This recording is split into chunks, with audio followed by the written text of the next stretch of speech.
ایک عالم کہنے لگے، توسے کے ایک عالم تھے، وہ کہنے لگے چند کھجوریں ہیں میں گن کے دیتا ہوں، یہاں سوشل میڈیا پہ بھی آیا ہوا ہے، چند کھجوریں ہیں 13 ہیں یا 113 کھجوریں ہیں، ہم اب پیسے دیتے ہیں، رونا بند کرو۔ بھائی شرم کرو، ڈوب مرو جناب زہرا، وہاں پر کھجوروں کے باغ لینے کے لیے نہیں گئی تھی۔ قرآن مجید کی کئی آیات، یوصیکم اللہ فی اولادکم للذکر مثل حظ الانثیین۔ آپ کی اس بات سے میں یوں کہوں کہ جو اعتراض یہ مولا علی پہ پھر کر رہے ہیں، اس کا مطلب یہ رسول اللہ پر بھی پھر اعتراض کر صاف ظاہر ہے کہ ان پر بنتا ہے، بلکہ اللہ پر، اللہ کو قوت طاقت سب کچھ موجود ہے، شیطان دندنا رہا ہے۔ یہ ویڈیو عراقی پرفیوم ابو الفضل کے تعاون سے پیش کی جا رہی ہے، جو کہ پاکستان میں لانچ ہو چکا ہے۔ بہترین خوشبو ہے اور اسے ابو الفضل اس لیے کہا جاتا ہے کیونکہ حرم حضرت عباس میں یہی خوشبو استعمال کی جاتی ہے۔ آرڈر کرنے کے لیے واٹس ایپ نمبر پر بسم اللہ الرحمن الرحیم۔ السلام علیکم مومنین اکرام، امید ہے آپ سب خیر و عافیت سے ہوں گے۔ جیسا کہ ایام فاطمیہ جمادی الثانی پاک بی بی کی شہادت کے ایام ان کا آغاز ہو چکا ہے اور دنیا بھر میں عزائے فاطمیہ کا فرش عزا بچھ چکا ہے، مومنین گریہ کناں ہیں، عزاداری برپا ہے، اور ہمارا مقصد صرف اور صرف اہل بیت کے مصائب بیان کرنا ہوتا ہے دنیا میں تمام حسینیوں کا۔ لیکن کیونکہ یہ سوشل میڈیا کا دور ہے، ہر بندہ بات کر رہا ہے مختلف موضوعات پر، ہر کوئی بڑی آسانی سے رائے دے سکتا ہے اپنی، تو ان ایام میں خاص طور پر ایک سوال جو کہ تمام مکاتب کی طرف سے کیا جاتا ہے، خصوصاً شیعہ حیدر کرار پر، وہ کہتے ہیں جی کہ آپ بی بی کی یہ عزاداری کرتے ہیں، یہ غم مناتے ہیں، لیکن یہ بتائیں، ان کی طرف سے یہ اعتراض ہے کہ جی اتنے مظالم ہوئے، اتنے مصائب آئے بی بی پر، تو مولا علی شیر خدا جو کہ اس وقت موجود تھے، تو مولا علی خاموش کیوں رہے؟ مولا علی نے تلوار کیوں نہ اٹھائی، یا مولا علی نے اس سب کو روکا کیوں نہیں؟ سوال کرنا ہر کسی کا حق ہے، اور ہمارا مقصد بھی صرف پیغام دینا ہے، جواب دینا ہے۔ اس حوالے سے میرے ساتھ موجود ہیں سربراہ مشن قرآن و اہل بیت فاؤنڈیشن علامہ حافظ کاظم رضا نقوی صاحب، اس حوالے سے بیان کریں گے بی بی کی مظلومی بھی، اور اس خاص طور پر اس سوال کا بھی جواب دیں۔ بسم اللہ الرحمن الرحیم، الحمدللہ لأہلہ والصلاة والسلام علی اہلہا، اما بعد، فقال رسول اللہ صلی اللہ علیہ وآلہ وسلم الفاطمۃ بضعۃ منی۔ جس موضوع پر گفتگو کے لیے ہم جمع ہوئے ہیں، بنیادی طور پر دو سوال ہیں۔ ایک تو یہ ہے کہ مظلوم کی حمایت کرنا مولا علی کا خود فرمان ہے، اور جس کے نتیجے میں آج فلسطین میں یا پوری دنیا میں لوگ کام کر رہے ہیں مظلوموں کی حمایت میں۔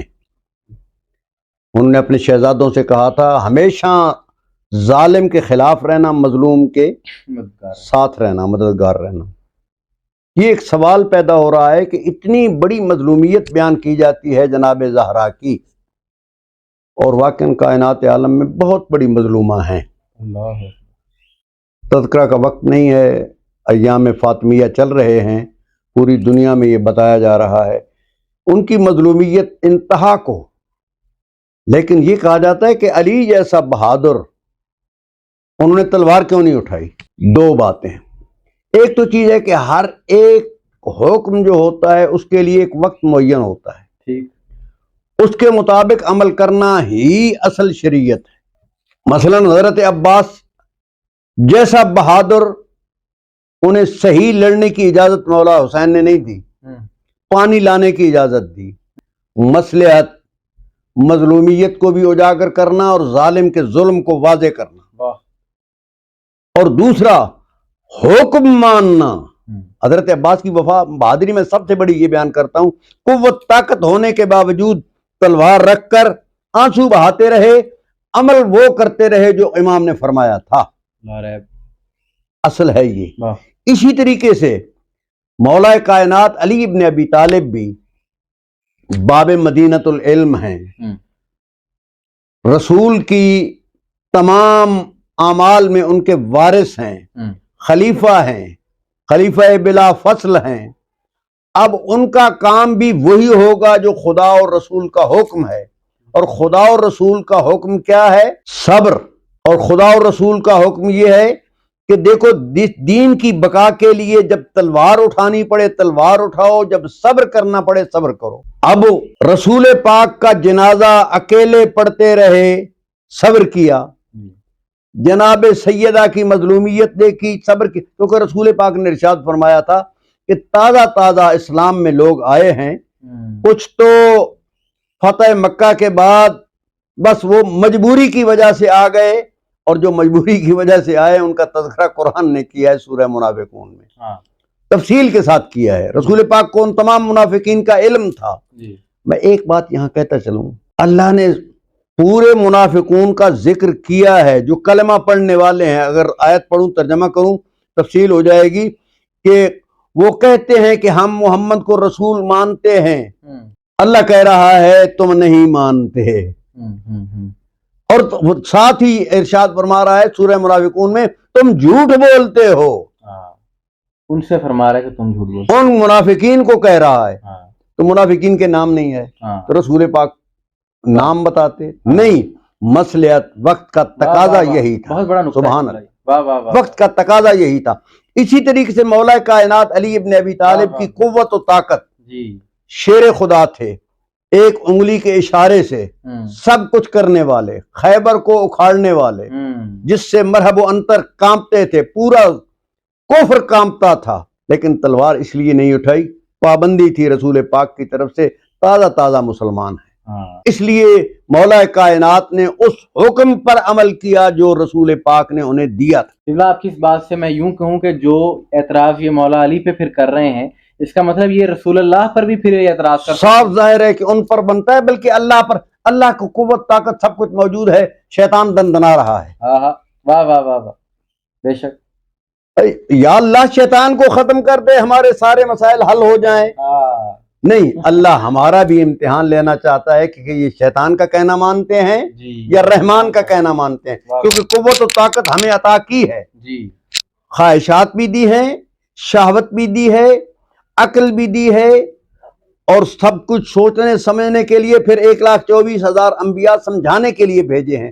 اب اگر ہم اس پر عمل نہیں کرتے، شیطان کا کہنا مانتے ہیں اور کہتے ہیں تو نے شیطان کو چھوڑا کیوں ہے، اس کی اپنی مصلحت ہے، وہ کہتا ہے میں تمہیں قوت و طاقت دے کر، عقل دے کر، اشرف مخلوق بنا کر آزما رہا ہوں، کیا تم شیطان کا کہنا مان کر اذل بننا چاہتے ہو، گمراہ بننا چاہتے ہو، ذلیل بننا چاہتے ہو، یا اپنی خواہشات کو کنٹرول کر کے شیطان کے حکم کو کی نفی کر کے سر سجدے میں رکھ کے سبحان ربی الاعلیٰ کہہ کے اشرف مخلوق بننا چاہتے ہو؟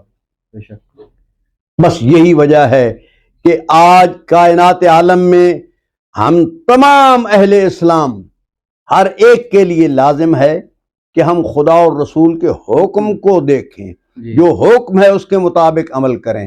جناب سیدہ کے بارے میں جو آپ کہہ رہے ہیں مظلومیت کی انتہا تھی، میں قربان جاؤں، ہمارے اساتذہ بزرگان نے بیان فرمایا ہے، اور حقیقتاً بات بھی یہی ہے۔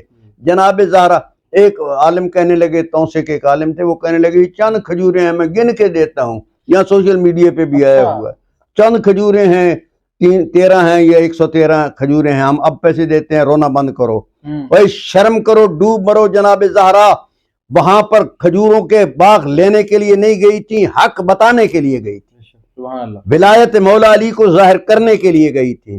اور اہم ترین بات آپ کو بتانا چاہتا ہوں وہ یہ کہ جناب زہرا کچھ عرصہ پہلے رسول پاک جب تھوڑے سے بیمار تھے، آخری وقت تھا، بہت سے اہم لوگ قریب موجود تھے، تو رسول پاک نے کہا تھا کاغذ قلم لاؤ میں تمہیں کچھ لکھ دوں، کاغذ قلم لاؤ میں تمہیں کچھ لکھ دوں تاکہ تم کبھی گمراہ نہ ہو۔ اسی دور کے لوگ رسول کے سامنے کہہ رہے ہیں تیرے اس لکھنے کی ضرورت نہیں، ہمارے لیے کتاب کافی ہے اللہ کی۔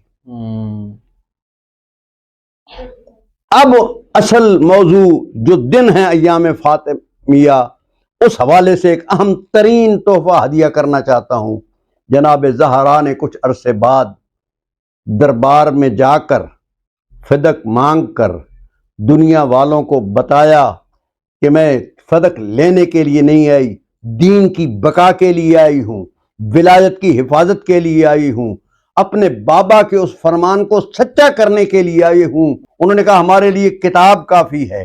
جب فدق کے معاملے میں سوال کیا گیا تو بی بی پاک نے قرآن مجید کی کئی آیات، یوصیکم اللہ فی اولادکم للذکر مثل حظ الانثیین، اور اس کے علاوہ کئی آیات، فلاں نبی کا وارث فلاں، فلاں نبی کا وارث فلاں، ترجمہ ہے۔ اور یہ یوصیکم اللہ تو پوری مکمل آیات ہیں کہ بیٹی کا حصہ بھی ہے اور بیٹے کا حصہ بھی ہے۔ جب یہاں پر ثابت کیا، کتاب اللہ سے ثابت کیا، جو کہتے تھے ہمارے لیے کتاب کافی ہے، اب وہ مکر گئے۔ اللہ، بس یہی پردہ اٹھانے کے لیے بی بی گئی تھی۔ اگلا مرحلہ عرض کرتا ہوں کہ پھر اس کے بعد انہوں نے ایک حدیث کا سہارا لیا، لا نورث ما ترکنا، رسول نے فرمایا ہمارا کوئی وارث نہیں ہوتا جو ہم چھوڑ کے جاتے ہیں۔ یاد رکھیں، حدیث کا انکار کرنے والا کافر، لیکن وہ حدیث جو قرآن کے خلاف ہو، حکم ہے اسے دیوار پہ مار دو۔ جناب زہرا نے ارشاد فرمایا کہ دیکھو، کل تم میرے بابا کے کلام کو نہیں مانتے تھے اور قرآن کو مانتے تھے، آج نہ قرآن کو مان رہے ہو اور پھر حدیثوں کا سہارا لے رہے ہو، اور وہ بھی بناوٹی۔ اور اس سے اگلی بات، ایام فاطمیہ مکمل ہو جائیں گے اس لفظ کے اوپر۔ میں کہتا ہوں مجھے بتاؤ، جب تم نے قرآن کی آیات کو ابھی تسلیم نہیں کیا، پھر اس کے بعد حدیث پیش کر رہے ہو، حدیث گھڑنے کا مقصد یہ ہے کہ آپ قرآن کو نہیں مان رہے، پہلی بات۔ نمبر دو، بھائی حدیث جب پیش کر دی تم نے، اس کے بعد کہتے ہو کہ گواہ پیش کرو۔ جی بس توجہ کی بات یہ، گواہ پیش کرو۔ میں کہتا ہوں زہرا، تمہارے علم پر، تمہاری اس فطانت پر، اس بہادری پر جس کے ذریعے تم نے ان سے قرآن بھی منوایا، حدیث بھی منوائی، اور حدیث بیان کرنے کے بعد حدیث پر بھی قائم نہیں رہے، اب کہتے ہیں گواہ لے کر۔ جب حدیث آ گئی ہے پھر گواہ کیوں مانگ رہے ہو؟ یہ گواہ مانگنا اس بات کی دلیل ہے کہ انہوں نے حدیث کو بھی صحیح طور پہ تسلیم کر کے پیش نہیں کیا۔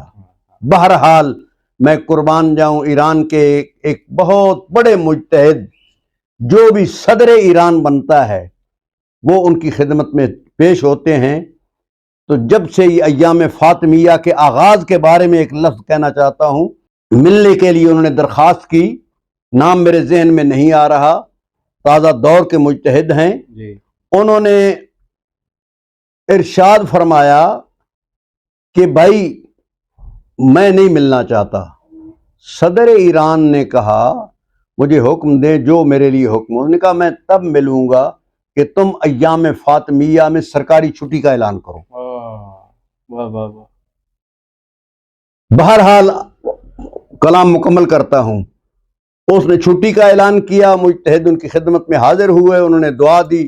پوچھا گیا آپ نے یہ اتنا بڑا کام کیوں کیا ہے اس چھوٹی سی ملاقات کے لیے؟ اس نے کہا نہیں، میں نے چھوٹا کام نہیں کیا، میں نے وہ کام کیا ہے جو چھپ رہا ہے۔